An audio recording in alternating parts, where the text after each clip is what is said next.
There's a kind of tired that sleep doesn't fix. It's not the kind of tired you feel after a long day at work. It's the kind you feel when your money is low, your effort is high, and nothing seems to be working. You wake up in the morning, and before your feet even hit the floor, the weight is already there. You think about the bill that's due, the message you haven't replied to, the plan that still hasn't moved. And the worst part? You're not lazy. You're not careless. You're trying. But somehow, trying doesn't feel like enough. You know what that looks like in real life? It looks like Marcus. Marcus is 28. He works 2 jobs, one in the morning at a warehouse, one in the evening doing delivery. He gets home around 10 p.m. most nights. He eats whatever's left in the fridge, sets his alarm, and does it again. And every Sunday, he sits down and opens his banking app. He looks at the number: rent, food, transport, phone bill. And somehow, after all that work, the number barely moves. That mix of exhaustion, confusion, and quiet hopelessness, that's what we're talking about today. My name is Kai the Wealth Builder, and I spend way too much time thinking about staying motivated during financial hardship. If you're someone who feels exhausted and discouraged because your income is low and progress feels slow, make sure to hit the subscribe button and give this video a thumbs up if this helps you out. Today, we're going to talk about something, well, most financial channels completely ignore. They'll tell you to budget, invest, cut spending, build an emergency fund. And yes, all of that matters.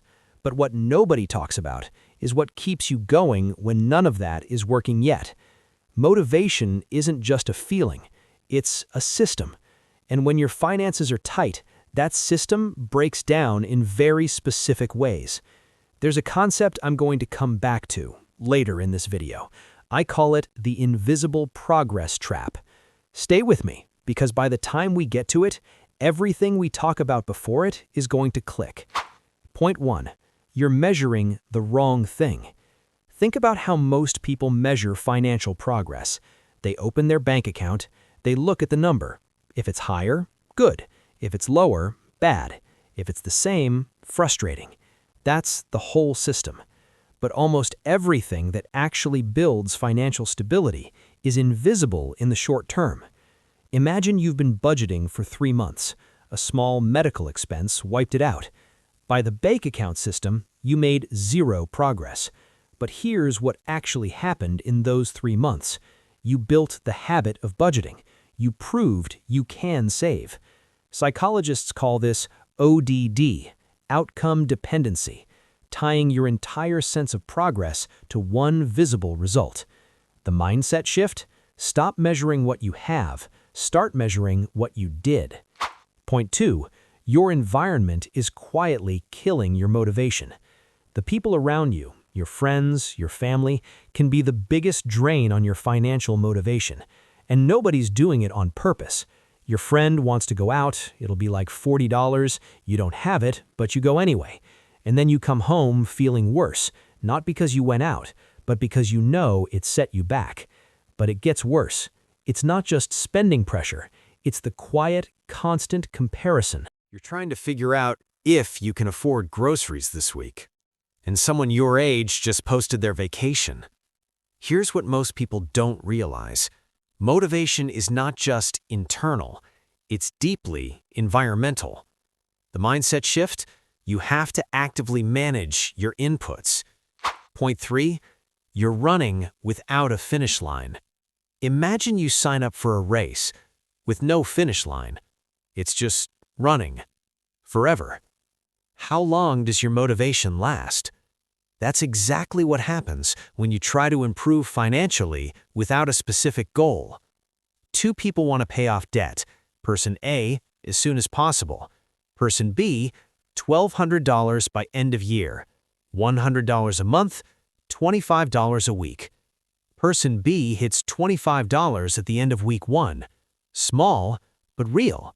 At month 1, they're $100 closer. They can see the finish line moving. The mindset shift? Vague goals produce vague effort. Specific goals produce specific action. Point 4. You're waiting to feel ready. The feeling of readiness almost never comes on its own. It's almost always manufactured by action, not by waiting. At some point, Marcus told himself he'd start saving once he got a raise. He'd plan once things calmed down. But things didn't calm down. The raise didn't come, and every time the start date moved, the gap got wider. Your brain will always find reasons to delay. It calls it wisdom. Most of the time, it's fear in a responsible mask. The mindset shift? Readiness is a result of starting, not a requirement for it. Point 5. You've forgotten why you started. Most people start their financial turnaround with a real reason, not, I want to be rich. Something personal. Maybe it was the moment you couldn't cover a medical bill. Maybe it was a conversation where you had to say, I can't afford it. That why was the fuel. But fuel doesn't last forever. It has to be fed. Research shows intrinsic motivation, connected to personal meaning, lasts far longer than chasing a number in your account. The mindset shift? Write down your why. Put it somewhere you'll see it. Read it when things get hard. The invisible progress trap. You are making real, meaningful, compounding progress, but none of it is visible yet.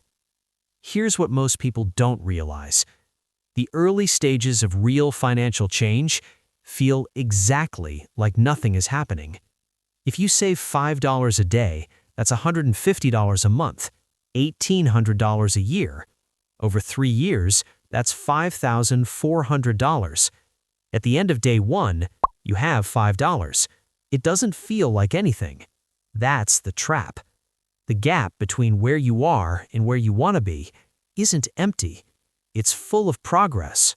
You just can't see yet. All right, here's the practical part. Simple, clear, no fluff. Step 1, change what you measure. Track your behaviors, not just your balance. Step 2, audit your environment.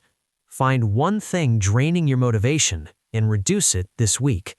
Step 3, set one specific goal, one number, one deadline. Break it into a weekly action. Step 4, do one small thing today, not tomorrow, not when you're ready, today. Step 5, write down your why. Put it somewhere visible. Read it when things get hard. Staying motivated when money is tight is hard. It is genuinely one of the hardest things a person can do. The people who change their financial lives are not always the ones who started with the most. They're the ones who kept going. That person can be you. Not one day, right now, with what you have, from where you are. Marcus is still working 2 jobs, but he stopped measuring by his bank account alone. He wrote his why on a sticky note inside his locker. He hasn't arrived yet, but he's moving. If this video helped you, hit subscribe, share it with someone who needs to hear it, and I'll see you in the next one.